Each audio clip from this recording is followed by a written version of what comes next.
오늘 우리에게 주시는 하나님의 말씀은 신약성경 갈라디아서 3장 23절에서 29절까지의 말씀입니다. 제가 가진 성경 306페이지입니다. 갈라디아서 3장 23절에서 29절까지 제가 한 절, 여러분 한 절 교독하겠습니다. 믿음이 오기 전에 우리는 율법 아래에 매인 바 되고 계시될 믿음의 때까지 갇혔느니라.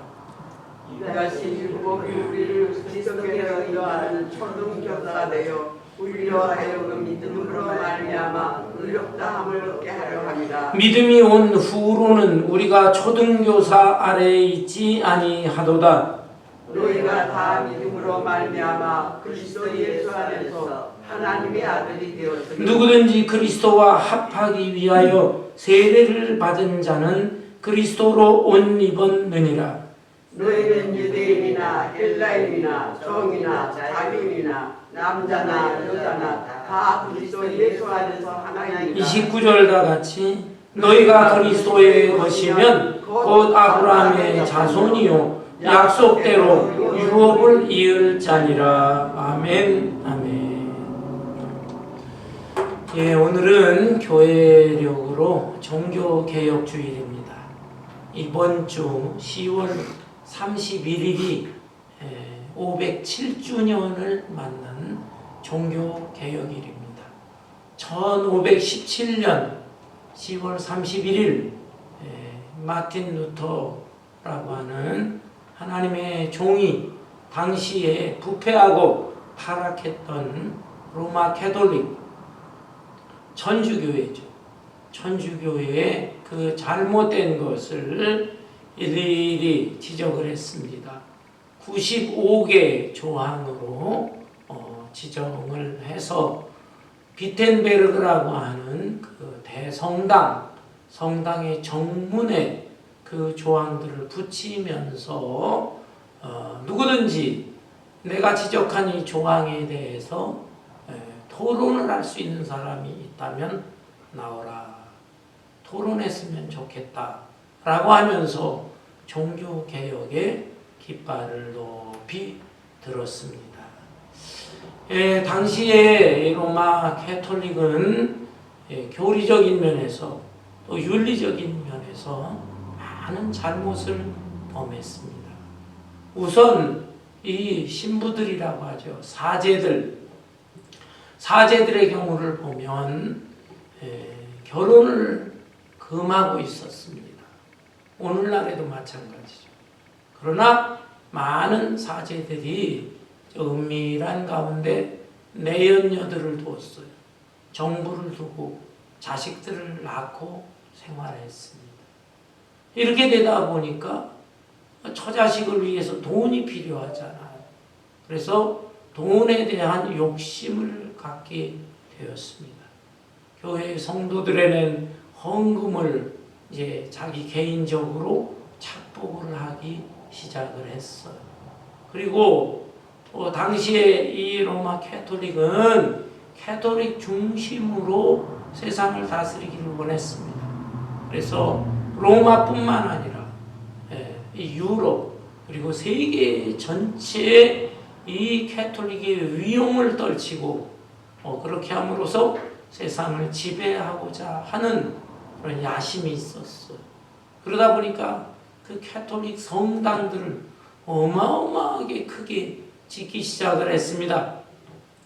베드로 대성당을 위시해서 엄청난 성당들을 짓는데 그 돈들이 어디서 나오겠어요? 신자들이 헌금을 해야 되는데 헌금에 한계가 있었던 것입니다.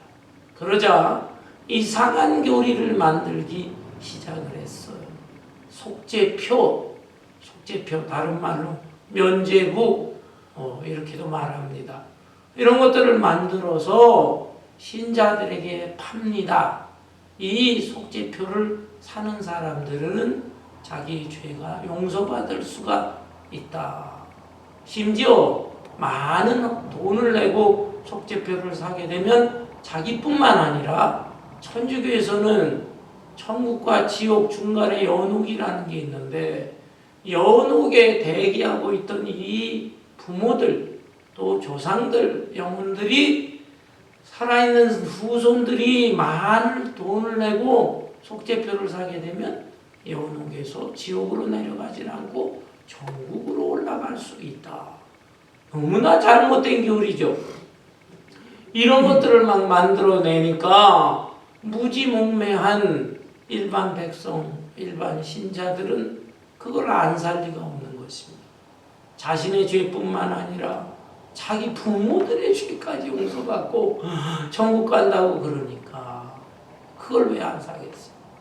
심지어 가난한 사람들일지라도 어떻게 해서든지 자기 가진 재물, 그 얼마 되지 않는 재물까지 다 팔아가면서 부모와 조상들에 대한 효도의 마음이 있기 때문에 그걸 다 샀다 이 말이에요. 그 엄청나게 걷어들인 그 돈으로 그 대단한 성당들을 지은 것입니다.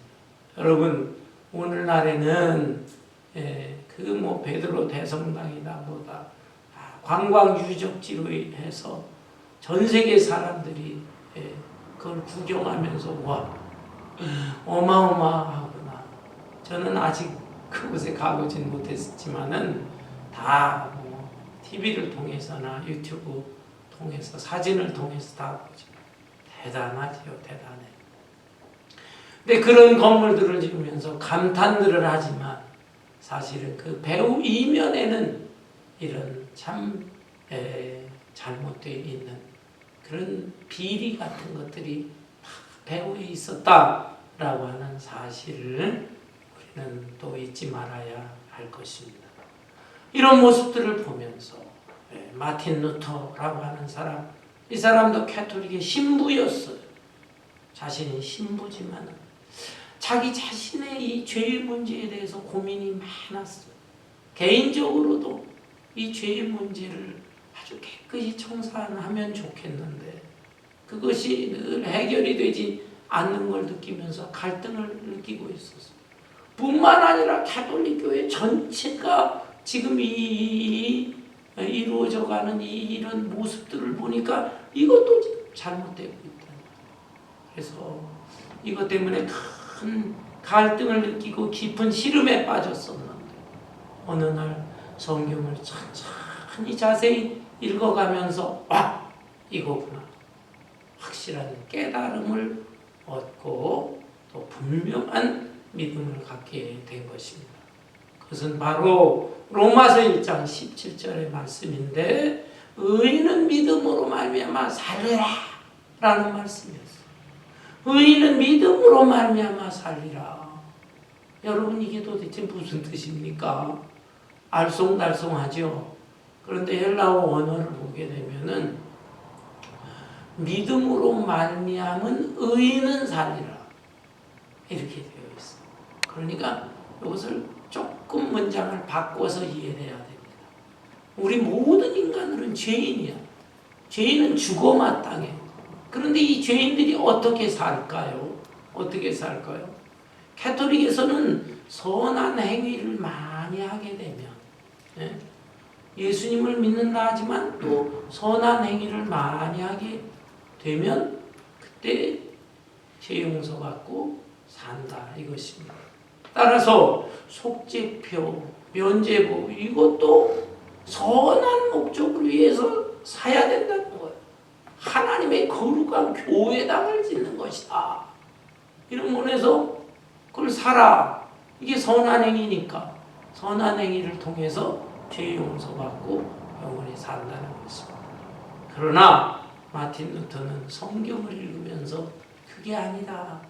인간의 행위, 인간의 노력, 아무리 그것이 선한 것일지라도 그걸 통해서 용서받고 구원받는 게 아니다.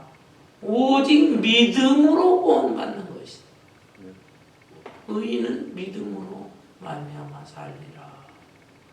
믿음으로 말미암은 의인은 사실은 죄인이지만 우리가 하나님의 언약의 말씀, 이 약속의 말씀을 믿고 또 예수님은 하나님의 아들이다.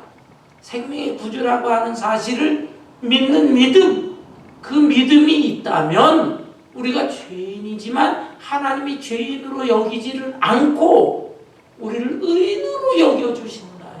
아멘. 이걸 칭의의 교리라는 것입니다. 이렇게 해서 하나님의 약속을 믿고 예수님을 믿는 이 믿음으로 말미암은 죄인이지만 의인된 죄인은 살리라. 구원받고 영원히 살리라. 이런 뜻이에요. 이 깨달음을 얻고 마틴 루터는 너무 감격했어. 그래서 영혼의 자유를 얻고 당시에 잘못된 이 부패한 그리고 아주 그 비리가 섞여져 있는 이런 교리를 만들어낸 것, 이것을 개혁해야 되겠다. 그래서 종교개혁의 횃불을 밝히게 되었던 것입니다. 그리고 이 마틴 루터의 하나님의 올바른 말씀의 해석과 함께 올바른 정신을 따르는 사람들이 많이 나타나게 되었습니다. 그들을 다 종교개혁자들이라고 하는데 그 후예들 가운데 한 20-30년 후에 태어난 사람으로 잔 칼빈이라고 하는 분이 있습니다. 프랑스 사람이기 때문에 프랑스어로 말한다면 잔 칼뱅이라고 할 수 있어요. 칼뱅. 영어식 이름으로는 존 칼빈인 것입니다. 이 사람이 마틴 루터의 개혁을 좀 더 아주 성경을 잘 연구해가지고 신학적으로 다듬었어요. 그래서 미진한 개혁, 이것을 더 올바로 개혁을 해나가게 됐고 그 후에도 많은 사람들이 이 개혁주의의 신앙과 정신을 본받아서 오늘날까지 이르게 되었던 것입니다. 여러분, 천주교회도 물론 그 후에 자기네들 나름대로 잘못된 것을 인정을 하고 많은 부분을 회개를 했어요. 고치기도 했어요. 그렇지만 우리 개신교에서는 오직 말씀, 하나님의 말씀을 절대 진리라고 주장하는데 천주교에서는 하나님의 말씀도 강조하지만 그러나 부수적으로 자기들이 종교 회의를 통해 가지고 결정된 것, 그 교황이 선언하는 것, 그것은 성경 못지않게 중요시 여기는 거예요.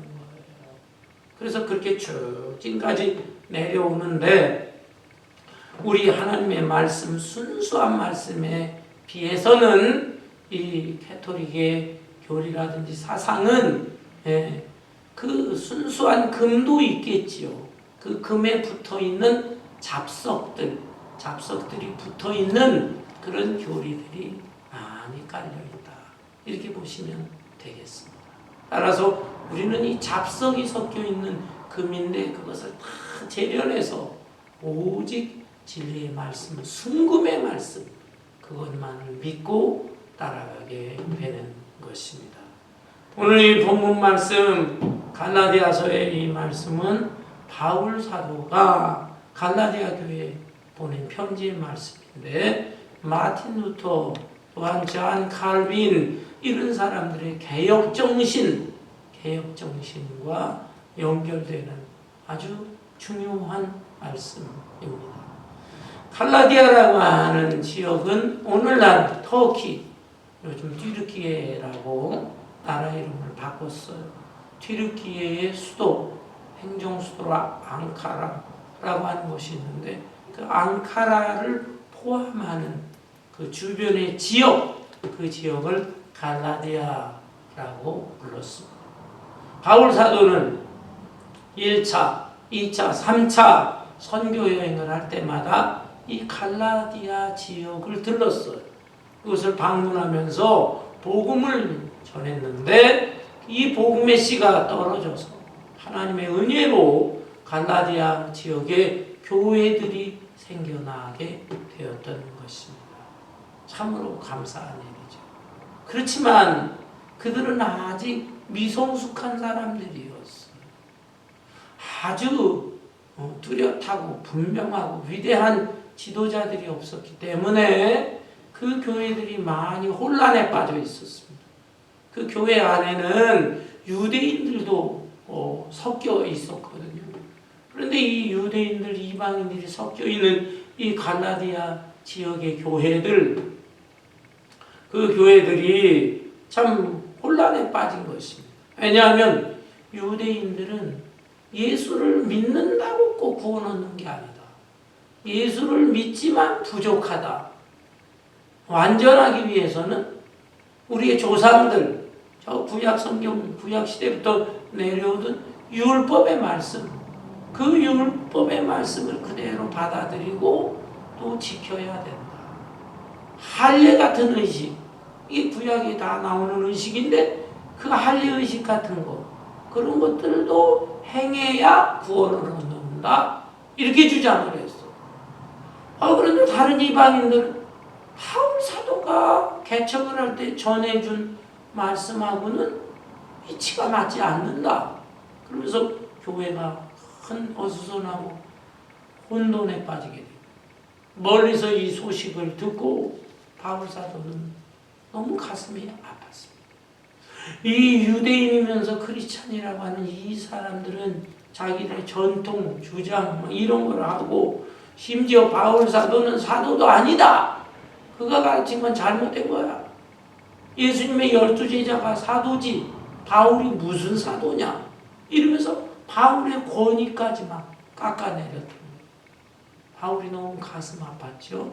그래서 그들에게 올바른 깨우침을 주고 이 갈라디아 교회의 올바른 질서를 확립하기 위해서 이 갈라디아서 편지를 쓰게 된 것입니다. 이 가운데 오늘 이 본문 말씀의 내용을 보면은 여기 믿음이 오기 전 또는 믿음이 온 후 이런 표현이 나와요. 이게 도대체 무슨 뜻일까? 여기 본문 23절에 보면 믿음이 오기 전, 또 25절에 보면 믿음이 온 후. 그러면 이게 무슨 뜻일까요? 이거는 원어를 보면은 이 믿음 앞에 관사가 붙어 있어요. 그냥 믿음이 아니라 바로 그 믿음이다. 그 믿음. 그럼 그 믿음이란 어떤 믿음인가? 예수 그리스도를 믿는 그 믿음이다 라는 것이에요. 따라서 여기 믿음이 오기 전이라는 것은 예수 그리스도가 오시기 전 그런 뜻이고, 믿음이 온 후라는 뜻은 예수 그리스도가 오신 후라는 뜻이 되는 것입니다. 믿음이 오기 전, 예수님이 오시기 전에는 어떤 시대냐? 이스라엘에게 있어서 율법의 시대입니다. 율법. 하나님께서 율법을 주셨잖아요. 그래서 이 모세를 비롯한 이스라엘의 그 참 훌륭한 선조들, 이런 사람들이 다 율법의 말씀을 믿고 따랐던 것입니다. 그러나 그들은 율법의 그 의미가 무엇인지, 율법의 정신이 무엇인지, 율법의 속뜻을 잘 알고 믿었어요. 그렇지만 대다수의 사람들은 그 율법의 본뜻을 알지 못하고 율법을 그냥 문자적으로만 지키려고 했다. 그러면서 오랜 세월이 이렇게 흘러오게 되었는데, 여기에 문제점이 발생을 합니다. 23절, 23절에 보면 믿음이 오기 전에 우리는 율법 아래에 매인 바 되고 계시될 믿음의 때까지 갇혔느니라. 믿음이 오기 전 구약시대, 율법의 시대에는 어떤 시대냐? 사람들이 율법 아래 매인 바 된 시대였다. 율법이라고 하는 것은 그럼 무엇일까요? 율법은 오늘날에 있어서 필요 없는 말씀일까요? 아니에요. 율법 또한 하나님의 거룩한 말씀입니다. 율법 하나라도 우리가 버려서는 안 돼요. 율법이 필요 없다면 우리는 구약 성경 이거 성경에 포함할 필요가 없죠. 성경을 믿고 따를 필요가 없는 것입니다. 오늘날에도 율법은 하나님의 거룩한 말씀이기 때문에 필요한 것입니다. 그리고 이 율법의 역할은 무엇이냐? 율법은 죄가 무엇인지를 깨닫게 해주는 역할을 합니다. 깨닫게 해줘요. 예를 들어서 우리가 아침마다 거울을 보잖아. 거울을 볼 때 거울을 통해서 자기 얼굴의 모습을 봅니다. 자기 얼굴을 스스로 보는 사람은 이 세상에 아무도 없어요. 내 얼굴 어떻게 생겼는지, 내 얼굴에 뭐가 묻어 있는지 볼 수가 없어요. 근데 거울을 통해서 봅니다. 거울을 보니까 내 눈, 코, 귀, 입이 이렇게 생겼구나. 또 여기 얼룩이 지어 있구나. 흠이 있고 상처도 있네. 거울을 통해서만이 발견할 수가 있는 것입니다. 마찬가지로 우리에게 율법이 없다고 한다면 내가 어떤 존재인지를 알 수가 없어요.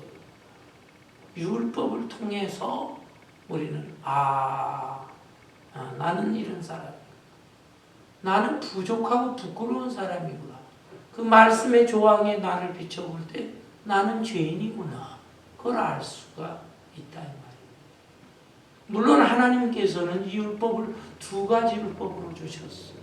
하나는 양심의 율법, 또 하나는 기록된 이 문서로서의 율법입니다. 이 세상 모든 사람들에게 율법 주셨어요. 이방 사람들에게 양심의 율법을 줬습니다. 그래서 나쁜 짓을 할 때 가슴이 두근두근, 양심이 뜨끔뜨끔한 거예요. 양심의 율법. 그렇지만 이 양심이라는 것도요, 이게 사람이 죄를 많이 짓다 보니까 처음에는 가슴이 뜨끔뜨끔하다 똑같은 짓 자꾸 지면은 양심이 무뎌져. 그래서 이 양심의 율법 가지고는 부족하게 되었습니다. 자기 자신을 정확하게 보지를 못하는 거예요. 그래서 하나님께서는 객관적인 율법, 문서로 기록된 율법을 주셨다는 거예요. 모세를 통해서 십계명을 비롯한 여러 율법의 말씀을 주셨어요. 그리고 그 말씀을 탁 비춰보면 내가 지금 어떤 사람이구나, 어떤 상태에 있구나를 아는 것입니다. 십계명의 말씀 제1조를 보면 내 앞에서 다른 신을 내게 두지 말라. 내가 다른 종교도 믿고 다른 신 믿는 거, 그 뭐가 죄야? 일반 사람들은 몰라요. 그렇지만 하나님이 주신 기록된 율법에 비춰볼 때 다른 신 섬기지 말라, 우상 섬기지 말라, 죄구나, 죄인이구나, 이걸 깨닫게 되는 것입니다. 부모를 거역하라, 부모에게 순종하라 그러는데 부모님에게 효도하지 못하고 부모 말씀 거역, 이것도 다 죄다 이 말이에요. 죄. 그래서 율법의 역할이라는 것은 죄를 깨닫게 해주는 역할을 하는 것입니다. 율법에 또 한 가지 중요한 역할이 있어요. 그것은 이 율법은 초등교사의 역할을 합니다. 초등교사. 24절에 보니까 이같이 율법이 우리를 그리스도께로 인도하는 초등교사가 되어 우리로 하여금 믿음으로 말미암아 의롭다함을 얻게 하려 함이라. 초등교사는 어떤 사람인가? 가정교사예요. 가정교사. 옛날 성경에는 몽학선생이라고 번역을 했어요. 몽학선생. 어려운 말이에요. 가정교사라는 뜻입니다. 옛날 노예가 있던 시대에 주인은 노예들을 거느립니다. 종들을 부리고 가정일을 하게 하는 것이죠. 그런데 그 종들 중에서 아주 똑똑한 종이 있습니다. 다른 나라에서 뛰어난 왕족이나 귀족, 그런데 나라가 망해가지고 포로로 끌려와서 노예가 된 것입니다. 이런 종들은 너무 똑똑하잖아요. 주인이 그 종들을 뽑아가지고 자기 자식들 가정교사를 삼는 것입니다. 자기의 모든 권한을 다 주는 거예요. 권한을 주고 이 아이를 때로는 야단도 치고 채찍을 때리면서까지라도 올바로 교육해봐라. 권한을 주는 것입니다. 그래서 이 아이가 정규 학교에 들어갈 때까지 가르치는 가정교사, 몽학선생, 그게 초등교사인 것입니다. 초등교사는 주인으로부터 막강한 권한을 받았으니까 아주 엄격하게, 종이지만 엄격하게 이 자식들을 가르친다. 이 자녀들이 다른 종에 대해서는 함부로 하는데 이 자기를 가르치는 종에 대해서는 함부로 할 수가 없어요. 오히려 무서워서 벌벌 떠는 것입니다. 시키는 대로 할 수밖에는 없지만 마음에 불만은 있어. 왜냐하면 공부라고 하는 것이 자기가 하고 싶어서 해야 되는데 뭐 부모가 강요를 한다든지 가정교사가 강요를 한다든지 그러면은요 하기는 해요. 어느 수준까지는 올라가. 그렇지만은 더 발전을 할 수가 없습니다. 이런 아이들은 나중에 정규학교로 가가지고 정규학교에서 공부 제대로 못해요. 그러니까 이 가정교사가 억압하는 걸 떠나서 거기서 자유로운 마음을 갖고 배우고 싶은 마음을 갖고 할 때 이 정규교사한테 탁 가면은 거기서 공부를 잘 할 수가 있는 것이다. 초등교사의 역할이 바로 이런 역할인 것입니다. 율법이 뭐냐? 율법은 바로 그런 것이다. 율법의 말씀에 보면 십계명에도 나와 있지만 뭘 하라 하지 말라 이런 말씀들이 있어요. 그 말씀은 필요합니다. 오늘날까지도 필요는 합니다. 그렇지만 그거 가지고는 한계가 있다는 거예요. 인간이 이렇게 강압적으로 하라 하지 말라 가지고는 더 이상 발전을 할 수가 없는 거예요. 그래서 특별히 이 죄의 문제에 대해서 악한 사탄이 여러 방면으로 유혹을 하게 되는데 그 유혹을 할 때 하라 하지 말라 그걸 가지고서 조심해야지 하는데 인간의 의지 가지고 한계가 있다니까요. 인간의 의지로서 인간의 행동으로서 한계가 있어. 따라서 나는 구제불능의 사람입니다. 오라 통제라 저는 어떻게 하면 좋습니까? 이렇게 하게 돼요. 마틴 루터도 여기에 한계를 느끼게 돼요. 하나님 어찌하면 좋습니까? 내가 율법의 말씀처럼 내가 또한 행위로서 어떻게 선한 일을 해보려고 몸부림치는데 실수도 하고 잘못도 하고 악한 사탄의 유혹에 빠져 넘어지기도 합니다. 나를 어떻게 하면 좋습니까? 그때 누굴 찾게 돼요? 예수님을 찾게 되는 거예요. 하나님께서 우리 인간의 연약함을 너무너무 잘 아시고 도저히 율법 가지고는 안 되겠구나.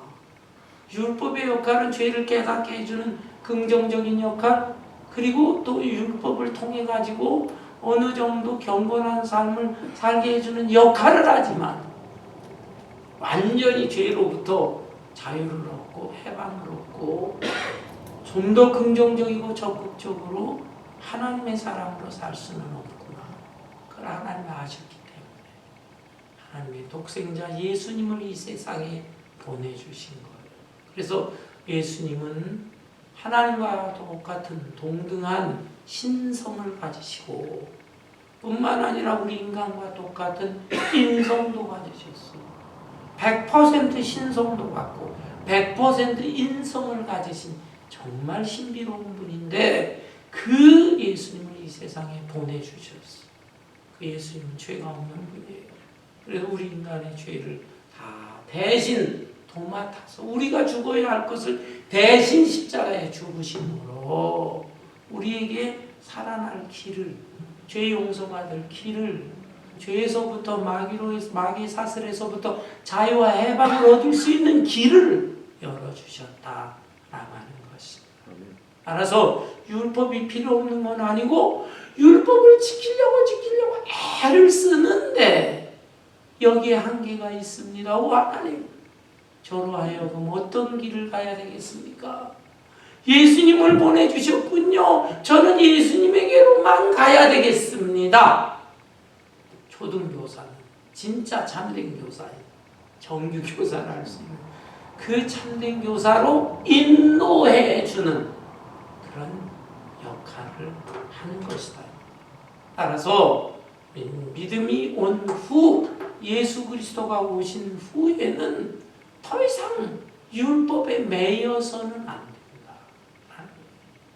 율법을 문자적으로 지키려고 해서는 안 돼요. 그리고 율법의 본 의미, 본래 의미는 이미 메시아 예수님과 다 연결되어 있어요.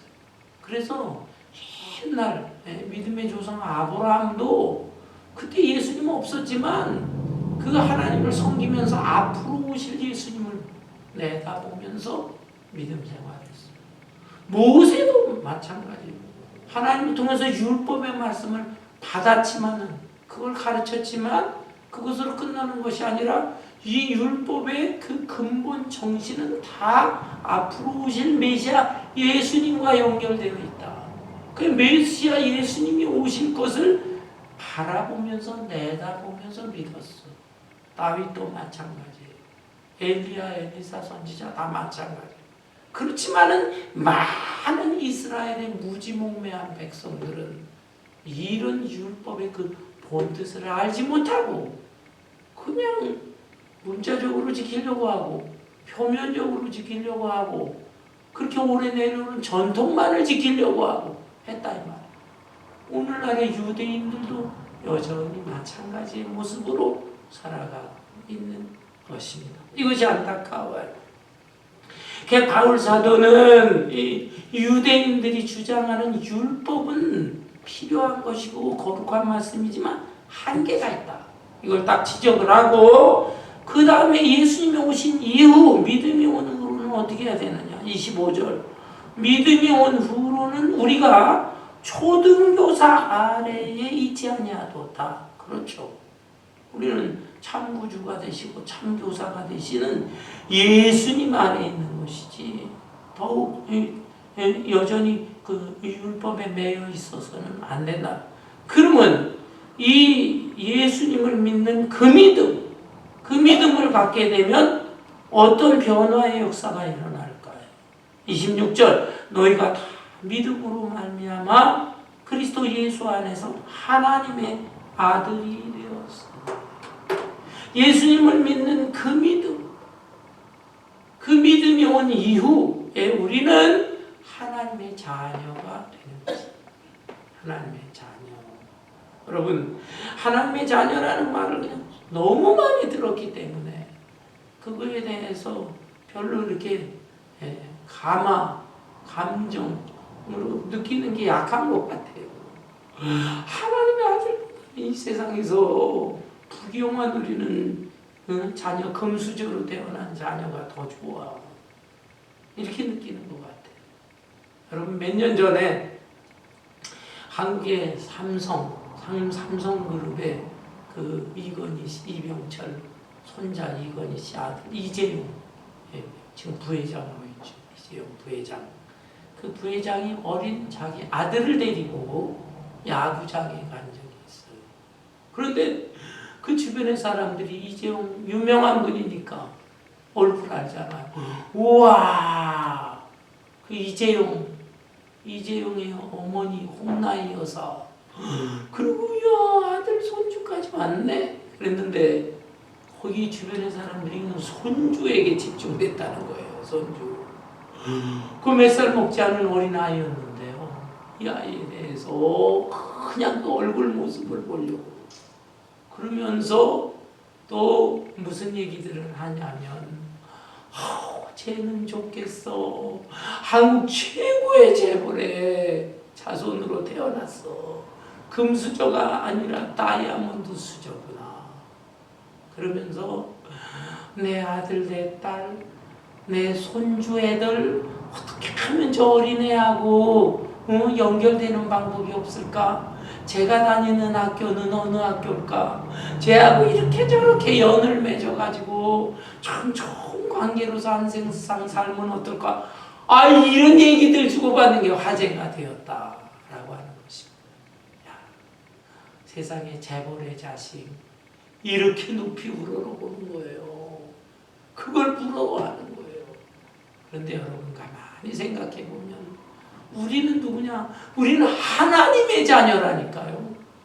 세상에 뭐 부귀영화를 누리는 재벌이나 지위가 엄청 높은 사람들의 자녀, 비교할 수 없는 천지만물을 창조하신 하나님의 자녀가 되었다. 영적으로 생각을 안 하니까 그러지. 우리가 이런 어마어마한 존재다라고 하는 것입니다. 여러분 꼭 이런 의식을 가지고 하나님께 감사하고 또 다른 사람들에 대해서는 영적인 자부심을 가지고 그렇게 살아갈 수 있기를 바랍니다. 믿음이 온 후로 예수 그리스도를 믿는 사람들에게는 하나님의 자녀가 된다. 그 다음에 두 번째로 이 믿음을 가진 사람들의 놀라운 그 은혜의 변화는 뭐예요? 27절 누구든지 그리스도와 합하기 위하여 세례를 받은 자는 그리스도로 옷 입었느니라. 하나님의 자녀뿐만 아니라 예수 그리스도의 옷을 입은 사람이 되는 것이다. 이게 무슨 뜻입니까? 여기에 세례 얘기가 나오고 세례라고 하는 것은 예수님과 연합했다라고 하는 뜻이에요. 세례는 문자 그대로는 죄를 씻는 예식, 그렇지만은 좀 더 깊은 의미로는 그 처음에 세례 이전에는 침례를 줬잖아요. 침례교회에서는 요즘도 침례를 계속 고수하고 있지만 침례는 물속에 쑥 들어갔다 나오잖아요. 물속에 들어갔다고 하는 것은 죽었다는 뜻입니다. 예수님이 십자가에서 죽었는데 나도 옛사람의 모습이 죽었다. 예수님과 연합해서 시간과 공간을 초월해서 예수님이 십자가에 죽으실 때 나도 죽었다. 그 다음에 물속에서 나오는 건 살았다는 뜻이 살았다. 그거와 마찬가지로 예수님이 무덤의 권세를 이기시고 살아나셨는데 그 예수님과 연합되어서 나도 이제는 살았다. 새로운 사람으로 살았다. 새로운 가치관, 인생관을 가진 새로운 사람으로 살았다. 그게 세례받는다는 뜻이에요. 우리는 바로 그렇게 예수님을 믿음으로 인해서 예수님과 연합된 사람으로 살아가고 있는 것입니다. 그런데 그 모습은 바로 예수님으로부터 부여받은 옷을 입고 있다. 옷을 입은 사람이다 라는 뜻이에요. 여러분, 이 옷이라고 하는 것은 사람들의 신분이나 정체를 표현합니다. 학생들의 경우 꼭 그런 건 아니지만 대부분의 학교에서는 학생들 옷 입는 모습, 교복을 입혀. 그 교복의 모습을 보면 어느 학교 학생이네 안다. 군인들은 군복을 입어요. 군복을 보면서 누구나 그 사람 딱 보면 저 사람 군인이야 압니다. 휴가 나와서 돌아다니면서도 군복 입고 다니는 사람이 군인이야. 의사들의 경우는 뭐 주로 병원에서 그렇지만 하얀 가운을 입고 있습니다. 저 사람은 의사. 그 옷을 보면서 그 사람의 정체와 신분을 알 수가 있어요. 그렇다면 우리가 예수님과 연합한 사람이라고 한다면 우리의 모습도 다른 사람들이 볼 때 뭔가 나타나야 되잖아요. 그것은 바로 예수님이 입혀주신 옷, 그 옷을 통해 나타나야 된다. 이 예수님이 입혀준 옷, 예수 그리스도로 말미암아 입혀지는 옷, 그리스도의 옷, 이것은 우리 눈으로는 안 보이겠죠. 눈으로는. 그렇죠? 뭐 요한계시록은 뭐 흰옷 입은 천사 닮아서 우리도 흰옷 입고 그러지만은 그것은 우리의 육안으로는 보이지 않지만 영적으로는 우리 예수 그리스도의 옷을 입은 사람들이에요. 그리고 영적으로 이런 옷을 입었을 뿐만 아니라 현실적으로도 뭔가 나타나야 돼요. 그렇잖아요. 크리스찬이라고 하는 그 정체의식을 가지고 크리스찬의 신분을 가진 사람으로 나타나야 된다. 저 사람 볼 때 학생이나 군인이나 의사나 누가 봐도 알 수 있으니 저 사람 딱 보면 저 사람은 교회 다니는 사람인가. 저는 부끄러운 점이 많이 있지만 그래도 가끔씩은 저도 뭐 은행에 갈 때도 있어요. 또는 다른 사람 만날 때도 있어요. 이발소 갈 때도 있어요. 근데 다 꼭 그런 건 아니에요. 그런데 저를 딱 보더니 뭐 저는 가만히 있었습니다. 물론 한두 마디 뭐 이렇게 안녕하세요. 가까이는데 혹시 목사님 아니세요? 그런 얘기를 하고 처음엔 좀 우물우물하다가 네 목사 맞습니다 하지. 근데 그래도 마음으로는 참 기쁠 때가 있어요. 일반 사람들이 볼 때 그래도 나를 보면서 이 목사라고 이렇게 느끼나 보다. 교만할 것은 아니지만 하나님 그래도 감사합니다. 부끄럽고 부족한데 어딘가 요만큼이라도 목사 냄새가 나나 봅니다. 할 때가 있어요. 여러분 믿음의 원으로 우리 예수 믿는 사람으로서 예수 그리스도의 옷을 입은 사람으로서 우리는 이렇게 일반 사람들에게 작은 예수 그리스도의 모습, 하나님의 자녀와 백성, 크리스찬의 모습이 나타나야 될 것입니다. 아울러서 세 번째는 뭐냐 하면은 믿음이 온 후 예수 믿는 그 믿음을 가지고 있다면 우리가 다른 성도들, 다른 사람들과 함께 주님 안에서 하나가 되는 것입니다. 한형제 자매가 되는 거예요. 28절 너희는 유대인이나 헬라인이나 종이나 자유인이나 남자나 여자나 다 그리스도 예수 안에서 하나이니라. 예수 안에서 한형제 자매다. 예수 믿는 사람에게는 절대로 인종차별이 있어서는 안 돼요. 빈부귀천에 차별이 있어서도 안 돼요. 남녀 간의 성차별이 있어서도 안 되는 것입니다. 그런데 안타까운 것은 예수 믿는 사람들이 모여있는 교회 안에서도 이 차별이 은근히 나타나요. 저 사람 돈 많은 부자래. 저 사람은 왜 꾀죄죄해. 그 외모를 보고 교회 안에서도 평가합니다.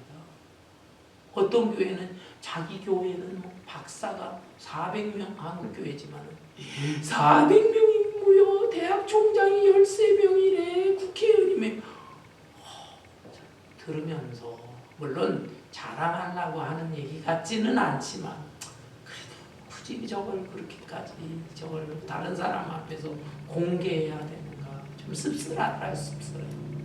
그런 교회들도 있다. 교회 안에서 이런 차별이 있어서는 안 돼요. 인도의 간디라고 하는 사람 대단한 사람이에요.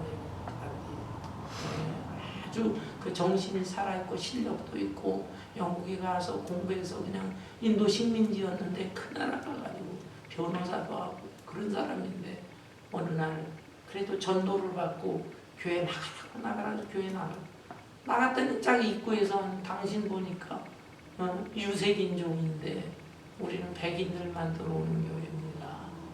당신은 우리 교회 들어오기는 못 바랍니다. 혹시 그래도 교회 나갈 일이 있다면 당신들 같은 유색인종들이 나가는 교회에 나가십시오. 그때 딱 충격을 받고 더 이상 교회를 나가지 않았다. 이 사람은 예수는 좋지만 교회는 싫다.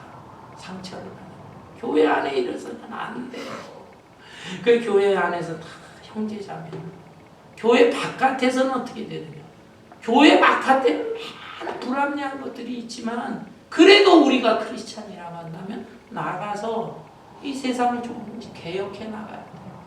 하나님의 참된 뜻을 펼치면서 세상의 빛이요 소금이요 예수 그리스도의 향기를 나타내면서 개혁시켜 나가야 돼요. 다음 주에 이제 미국의 대통령 선거가 있습니다. 열흘도 못 남았어요. 그런데 지금 뭐 후보가 여러 나왔다가 트럼프 전 대통령과 해리스 부통령으로 압축이 되었습니다. 두 사람 중에 한 사람이 될 수밖에 없는 그런 구조로 되어 있는데 누구를 뽑아야 될 것인가? 여러분, 두 사람 다 하나님의 말씀에 비춰 보세요. 두 사람 다 부족합니다. 그렇죠? 부끄러운 면이 많이 있어. 이런 면에서 좀 더 하나님 잘 닮을 수 있는, 하나님의 뜻을 펼칠 수 있는 후보자가 나왔으면 좋겠는데, 글쎄요, 제 개인적으로는 좀 부족한 사람들 같아요. 그런 사람들이 미국의 지도자가 되고 세계의 지도자가 된다고 할 때 너무너무 안타까운 것입니다. 그러나 그럼에도 불구하고 우리가 뽑을 수밖에 없다고 한다면, 그래도 두 사람 중에 누가 하나님의 이 말씀에 그래도 조금이라도 가까울까? 최선이 아니면 차선이라도 가까울까? 그 점을 생각하면서 여러분들 선거에 임하시기를 바랍니다. 어떻든 예수 안에서, 예수 믿는 사람들 간에는 절대로 차별이 있어서는 안 됩니다. 그리고 네 번째 마지막으로는 29절에 보니까 너희가 그리스도의 것이면 곧 아브라함의 자손이여 약속대로 유업을 이을 자니라. 믿음이 후 예수 믿는 사람들에게는 아브라함의 자손이 되고 그 하나님의 그 축복의 약속을 유업으로 잇는 자가 된다. 그러니까 하나님이 아브라함에게 엄청난 축복을 줬잖아요. 믿음의 조상이 되고 내 후손들이 내 하늘의 별처럼 바다의 모래처럼 많아질 것이고 그들 가운데 메시아 예수 그리스도가 탄생할 것이고 네가 하늘의 복과 땅의 복을 받을 것이다. 하나님이 아브라함에게 약속하신 그 약속이 오늘날에도 예수 믿는 사람에게 그 약속이 다 이어지는 거예요. 약속이 그대로 똑같이 임해지고 효력이 발생을 하는 것이다. 그래서 이 축복의 유업을 잇는 상속자, 하나님의 자녀가 받는 그 축복의 상속자가 되는 것이다. 와, 얼마나 참 감격스러운 것입니까? 이런 말씀을 잘 기억을 하면서 오늘날 이 시대를 다시 한번 살펴봅니다. 종교개혁이 발생한 지 500년이 지났어요. 그 종교개혁자들은 오직 말씀에 비춰서 조금이라도 부끄러운 것이 있으면 회개하고 말씀 뜻대로 순종하면서 살려고 했어요. 자신을 개혁하고 교회를 개혁하고 세상을 개혁해 나가려고 하고 있어요. 오늘날에 어떻습니까? 물론 그 후예들에 의해서 지상에 복음이 전해지고 수많은 교회들이 발생하고 교회를 통해서 뭐 병원도 세워지고 학교도 세워지고 또 수많은 또 교회들도 계속 세워지고 귀한 일들을 많이 했지만 그러나 여전히 부끄럽고 옛날 개혁시대처럼 교회들도 그렇고 성직자들도 그렇고 일반 사람들도 그렇고 부끄럽고 부족한 게 너무 많다. 이것을 개혁해 나가야 될 것입니다. 먼저는 내 자신 보면서 다른 사람 자꾸 손가락질하면서 왜 개혁 못하느냐 그러지 말고 말씀 앞에 내 자신을 비춰보면서 부족한 걸 회개하고 우리 교회도 하나님의 선하신 뜻에 비추어서 부끄러운 게 많잖아요.